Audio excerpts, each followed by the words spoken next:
आज के इस डीप डाइव में हम एक बहुत ही इंटरेस्टिंग एजुकेशनल डॉक्यूमेंट के थ्रू जाएंगे। ये डॉक्यूमेंट क्लास 10 के चैप्टर 1 यानी रासायनिक अभिक्रियाएं एवं समीकरण पर आधारित है। तो आरवी तैयार हो? बिल्कुल सुमित सर। मुझे हमेशा से लगता है कि विज्ञान सिर्फ हमारी टेक्स्ट बुक्स में नहीं है, हाँ बल्कि वो तो हमारे चारों ओर मौजूद है। हाँ, मतलब हर जगह।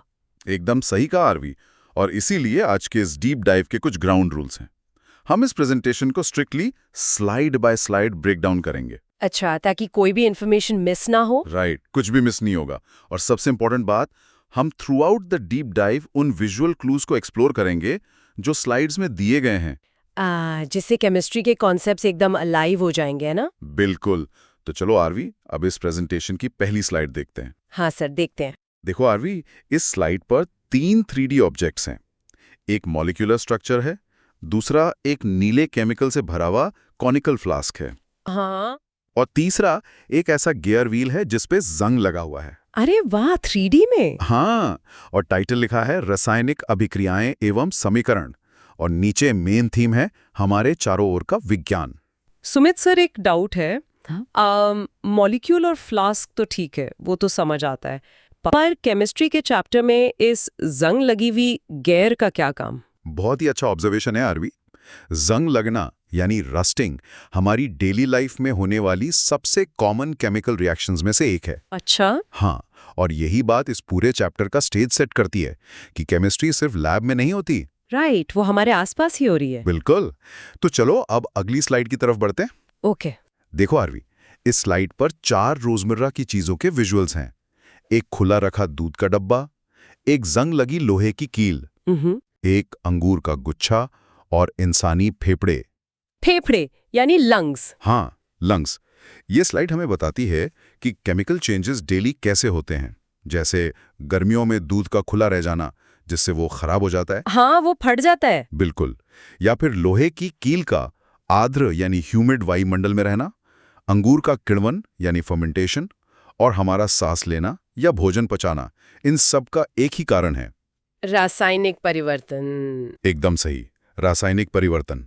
पर सुमित सर, डाइजेशन तो समझ आता है कि खाना पच रहा है, पर सांस लेना एक केमिकल रिएक्शन कैसे हो सकती है? बहुत ही कॉमन डाउट है आरवी। देखो, सिर्फ हवा अंदर बाहर करना ब्रीदिंग है। हाँ। लेकिन जब हम ऑक्सीजन अंदर लेते हैं तो वो हमारे खाने को ब्रेक डाउन करके हमें एनर्जी देती है, और ये एक प्योर केमिकल प्रोसेस है। ओह वाओ, मतलब सांस लेना भी केमिस्ट्री है। बिल्कुल। अब अगली स्लाइड देखते हैं आरवी। ठीक है। देखो, इस स्लाइड पर 4 अलग अलग साइंस दिखाए गए हैं। एक बर्फ का टुकड़ा है जो पिघल रहा है, एक कलर पैलेट है, एक फ्लास्क है जिसमें से बुलबुले निकल रहे हैं, और आखिर में एक थर्मामीटर है। तो ये साइंस हमें क्या बताते हैं? ये बताते हैं कि कोई केमिकल रिएक्शन हुई है या नहीं। इसके 4 मेन साइंस है। पहला, अवस्था में परिवर्तन, यानी सॉलिड से लिक्विड या गैस बनना। ओके। दूसरा, रंग में परिवर्तन। तीसरा, गैस का निकास या बुलबुले उठना। और चौथा, तापमान में परिवर्तन, मतलब चीज का गर्म या ठंडा होना। सुमित सर, एक मिनट, बर्फ का पानी बनना भी तो अवस्था में परिवर्तन है? हाँ। तो क्या वो भी केमिकल रिएक्शन है? ये बहुत ही ब्रिलियंट सवाल है आरवी। नहीं, बर्फ का पिघलना सिर्फ एक फिजिकल चेंज है। अच्छा। हाँ, क्योंकि पानी का फॉर्मूला H2O ही रहता है।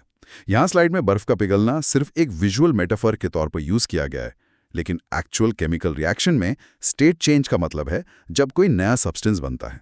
ओ, समझ गई, यानी प्रॉपर्टीज बदलनी चाहिए। एकदम सही। चलो आरवी, अब अगली स्लाइड देखते हैं जहां हम इन रिएक्शंस को लिखना सीखेंगे। ये इंटरेस्टिंग लग रहा है। देखो, इस स्लाइड पर एक सीक्वेंस है। पहले एक डॉक्यूमेंट या टेक्स्ट आइकॉन है, फिर A+B लिखा एक शब्द समीकरण आइकॉन है, और आखिर में एक फ्लास्क है जिसके अंदर साइंटिफिक फॉर्मूला लिखा है। तो ये प्रोग्रेशन क्या दिखा रहा है सर? ये दिखा रहा है कि हम एक लंबे सेंटेंस को कैसे शॉर्ट करते हैं।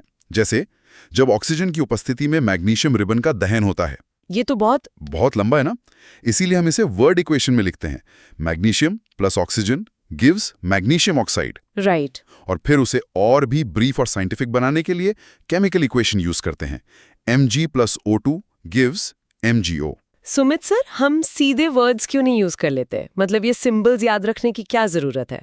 क्योंकि आरवी, सिंबल्स इक्वेशंस को कंसाइज और मैथमेटिकली प्रिसाइज बनाते हैं।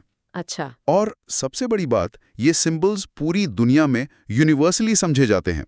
कोई भी लैंग्वेज बोलने वाला साइंटिस्ट MgO समझ आएगा? ये तो बहुत लॉजिकल है। चलो अब अगली स्लाइड देखते हैं जो बहुत क्रूशल है। ठीक है सर। देखो आरवी, इस स्लाइड पर एक फिजिकल तराजू दिखाया गया है। हाँ, विंग स्केल। राइट। तराजू के लेफ्ट हैंड साइड में H2 और O2 के एटम्स हैं और राइट हैंड साइड में H2O या फिर Fe3O4 के एटम्स परफेक्टली बैलेंस्ड हैं। मतलब दोनों पलड़े एकदम बराबर है। बिल्कुल। और ये दिखाता है द्रव्यमान संरक्षण का नियम, यानी law of conservation of mass. इसका मतलब है कि मास को ना तो क्रिएट किया जा सकता है और ना ही डिस्ट्रॉय। रिएक्टेंट्स का टोटल मास हमेशा प्रोडक्ट्स के टोटल मास के बराबर होना चाहिए। सुमित सर, एक डाउट है, अगर रिएक्शन में गैस बनकर उड़ जाए तो क्या तब भी मास सेम रहता है? बहुत ही स्मार्ट क्वेश्चन है आरवी। हाँ, मास बिल्कुल सेम रहता है। लेकिन वो तो उड़ गई ना। अगर आप उस गैस को हवा में उड़ने दें तो कंटेनर हल्का लगेगा, लेकिन अगर आप उस रिएक्शन को एक सील्ड या बंद कंटेनर में करें और फिर उसे तौलें तो टोटल मास एकदम सेम निकलेगा। अरे वाह, मतलब एटम्स कहीं गायब नहीं होते? बिल्कुल नहीं। अब अगली स्लाइड पर हम इक्वेशन बैलेंस करना सीखते हैं। हाँ, ये हमेशा थोड़ा ट्रिकी लगता है मुझे। देखो, इस स्लाइड पर इक्वेशन है Fe plus H2O gives Fe3O4 plus H2। यहाँ हर फॉर्मूला के चारों तरफ बॉक्सेस बनाए गए हैं और नीचे एक टेबल में लेफ्ट और राइट साइड के एटम्स की काउंटिंग दी गई है। हाँ, Fe, H और O की काउंटिंग है। राइट। तो हम स्टेप 1 से 3 देखते हैं। स्टेप 1, फॉर्मूला के चारों तरफ बॉक्स बनाओ। स्टेप 2, एटम्स की लिस्ट बनाओ। ओके। और स्टेप 3, हमेशा बैलेंसिंग उस कंपाउंड से शुरू करो जिसमें सबसे ज्यादा एटम्स हो। तो यहाँ Fe3O4 में सबसे ज्यादा है। बिल्कुल। इसमें ऑक्सीजन के 4 एटम्स हैं, तो हम लेफ्ट साइड में H2O के आगे एक 4 लगा देते हैं। सुमित सर, एक बात पूछनी थी, ये फॉर्मूला के चारों तरफ बॉक्स क्यों बनाया? इसे बॉक्स रूल कहते हैं आरवी। इसका मतलब है कि आप बाहर से पूरे बॉक्स को मल्टीप्लाई कर सकते हो, लेकिन आप बॉक्स के अंदर का केमिकल फॉर्मूला कभी चेंज नहीं कर सकते। पानी हमेशा H2O रहेगा, आप उसे H2O4 नहीं बना सकते। अच्छा, मतलब अंदर की रेसिपी फिक्स है? एकदम फिक्स है। चलो आरवी, अगली स्लाइड पर बचे हुए स्टेप्स पूरे करते हैं। ठीक है सर। इस स्लाइड पर इक्वेशन कंप्लीट हो रही है, मल्टीप्लायर्स हाईलाइट किए गए हैं, एक ग्रीन चेक मार्क है और सिंबल्स के आगे छोटे ब्रैकेट्स में S और G लिखा है। हाँ, दिख रहा है। तो स्टेप 4 और 5 में हम हाइड्रोजन और आयरन को बैलेंस करते हैं। राइट साइड में H2O के आगे 4 लगाया और लेफ्ट साइड में Fe के आगे 3 लगाया। तो इक्वेशन बैलेंस हो गई। स्टेप 6 है दोनों साइड्स को डबल चेक करना और स्टेप 7 है फिजिकल स्टेट्स ऐड करना। तो फाइनल बैलेंस्ड इक्वेशन बनती है 3FeS plus 4H2OG gives Fe3O4S plus 4H2G। Sumit sir, ये S और G लगाना जरूरी है क्या? हाँ आरवी, ये सॉलिड और गैस जैसी फिजिकल स्टेट्स केमिकल इक्वेशन को बहुत ज्यादा इंफॉर्मेटिव और कंप्लीट बनाती हैं। अच्छा, ताकि हमें पूरी पिक्चर समझ आए। राइट। चलो अब अगली स्लाइड देखते हैं जहां से रिएक्शंस के टाइप्स शुरू होते हैं। Okay, types of reactions. हाँ, देखो इस स्लाइड पर 2 अलग ऑब्जेक्ट्स A और B आपस में जुड़कर एक बड़ा ऑब्जेक्ट AB बना रहे हैं और नीचे से आग यानी फायर की लपटें निकल रही हैं। यह है कॉम्बिनेशन यानी संयोजन अभिक्रिया। तो इसमें चीजें जुड़ रही हैं। हाँ, 2 या 2 से ज्यादा रिएक्टेंट्स मिलकर एक सिंगल प्रोडक्ट बनाते हैं, जैसे क्विक लाइम और पानी मिलकर स्लेक्ड लाइम बनाते हैं। ओके। और वो जो आग दिख रही है ना, वो बताती है कि ये रिएक्शन एक्सोथर्मिक यानी ऊष्माक्षेपी है, क्योंकि इसमें हीट रिलीज होती है। सुमित सर, स्लाइड पर लिखा है कि हमारा श्वसन यानी रेस्पिरेशन भी एक्सोथर्मिक है। वो कैसे? क्योंकि आरवी, जब ऑक्सीजन हमारे खाने को डाइजेस्ट करती है तो वो हमारी बॉडी के अंदर एनर्जी और हीट रिलीज करती है, इसीलिए तो हमारी बॉडी गर्म रहती है। ओह, अब समझी। ये तो बहुत कूल है। अब अगली स्लाइड देखते हैं आरवी। ठीक है। इस बार विजुअल एकदम उल्टा है। एक सिंगल ऑब्जेक्ट AB टूटकर A और B में बट रहा है। हाँ, और नीचे 3 आइकॉन है, आग, सूरज और बिजली। बिल्कुल। यह है डीकॉम्पोजिशन यानी वियोजन अभिक्रिया। इसमें एक रिएक्टेंट टूटकर 2 या ज्यादा प्रोडक्ट्स बनाता है। तो ये कॉम्बिनेशन का एकदम ऑपोजिट है। हाँ, और क्योंकि चीजों को तोड़ने के लिए एनर्जी चाहिए होती है, इसलिए ये 3 आइकॉन्स उसी एनर्जी को दिखाते हैं। अच्छा, हीट, लाइट और इलेक्ट्रिसिटी। राइट। हीट से कैल्शियम कार्बोनेट टूटता है, लाइट से सिल्वर क्लोराइड टूटता है जो ब्लैक एंड व्हाइट फोटोग्राफी में यूज होता था, और बिजली से पानी टूटकर हाइड्रोजन और ऑक्सीजन बनता है। सुमित सर, तो क्या ये कॉम्बिनेशन रिएक्शन का बिल्कुल उल्टा है? हाँ आरवी, बिल्कुल ऑपोजिट। कॉम्बिनेशन में हीट बाहर निकलती है और डिकम्पोजिशन में बॉन्ड्स तोड़ने के लिए एनर्जी अंदर लेनी पड़ती है। क्लियर है सर। चलो अगली स्लाइड पर एक और मजेदार रिएक्शन देखते हैं। ओके, ये विजुअल तो काफी कार्टूनिश लग रहा है। हाँ देखो आरवी, इस स्लाइड पर एक स्ट्रॉन्ग कैरेक्टर ए आकर एक कंपाउंड BC में से कमजोर कैरेक्टर बी को धक्का मारकर बाहर निकाल देता है। बेचारा बी। हाँ, और वो खुद सी के साथ जुड़ जाता है। ये है डिस्प्लेसमेंट यानी विस्थापन अभिक्रिया। तो स्ट्रॉन्ग वाला वीक वाले को हटा देता है। एकदम सही। एक ज्यादा रिएक्टिव एलिमेंट कम रिएक्टिव एलिमेंट को उसके कंपाउंड से हटा देता है। जैसे जब हम आयरन को कॉपर सल्फेट के नीले सॉल्यूशन में डालते हैं तो क्या होता है? आयरन कॉपर को डिस्प्लेस कर देता है और सॉल्यूशन का रंग नीले से हल्का हरा हो जाता है। पर सुमित सर, हमें कैसे पता चलेगा कि कौन सा एलिमेंट्स ज्यादा स्ट्रॉन्ग या रिएक्टिव है? बहुत बढ़िया सवाल। इसके लिए केमिस्ट्री में एक रिएक्टिविटी सीरीज होती है जो हमें बताती है कि कौन से मेटल्स हेवी वेट्स हैं और कौन से लाइट वेट्स हैं। अच्छा, एक लिस्ट होती है पूरी? हाँ, अब अगली स्लाइड पर इसका डबल वर्जन देखते हैं। डबल विस्थापन? हाँ, द्विविस्थापन। इस स्लाइड पर देखो, दो जोड़े हैं AB और CD। रिएक्शन के बाद इनके पार्टनर्स बदल जाते हैं और नए जोड़े AD और CB बन जाते हैं। अरे वाह, इन्होंने तो पार्टनर स्वैप कर लिए। बिल्कुल। इसे डबल डिस्प्लेसमेंट कहते हैं, जहां दो कंपाउंड्स के बीच आयंस का एक्सचेंज होता है। और इसमें एक नया टर्म आता है, प्रेसिपिटेशन यानी अवक्षेपण। जैसे सोडियम सल्फेट और बेरियम क्लोराइड को मिलाने पर बेरियम सल्फेट बनता है। ओके। जो कि एक सफेद रंग का अघुलनशील सॉलिड होता है। सुमित सर, ये अवक्षेप या प्रेसिपिटेट एग्जैक्टली होता क्या है?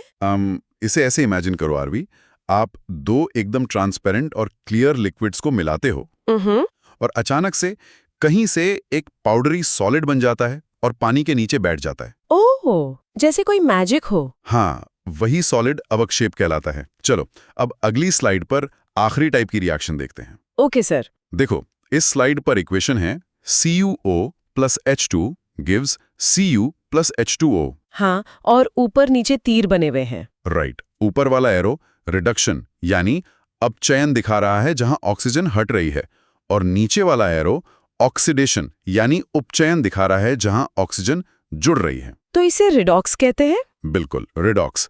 ऑक्सीडेशन का मतलब है ऑक्सीजन का जुड़ना या हाइड्रोजन का हटना, और रिडक्शन का मतलब है ऑक्सीजन का हटना या हाइड्रोजन का जुड़ना। सुमित सर, क्या ऑक्सीडेशन और रिडक्शन हमेशा एक साथ ही होते हैं? एकदम सही पकड़ा आरवी। ये एक ही सिक्के के दो पहलू हैं। अगर कोई ऑक्सीजन दे रहा है तो किसी और को वो ऑक्सीजन लेनी ही पड़ेगी। मतलब गिव एंड टेक हमेशा साथ चलेगा। बिल्कुल। चलो अगली स्लाइड पर देखते हैं कि इस ऑक्सीडेशन का हमारी लाइफ पर क्या असर पड़ता है। ओके, इसका डेली लाइफ इम्पैक्ट। इस स्लाइड पर एक जंग लगी हुई लोहे की चेन है और दूसरी तरफ एक चिप्स का पैकेट है जिसमें एक पाइप के थ्रू N2 यानी नाइट्रोजन गैस भरी जा रही है।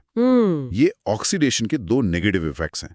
पहला है संक्षारण यानी कोरोजन, जैसे लोहे पर जंग लगना। हाँ, मॉइस्चर या एसिड की वजह से मेटल्स का खराब होना। और दूसरा है विकृत गंधिता यानी रैंसिडिटी।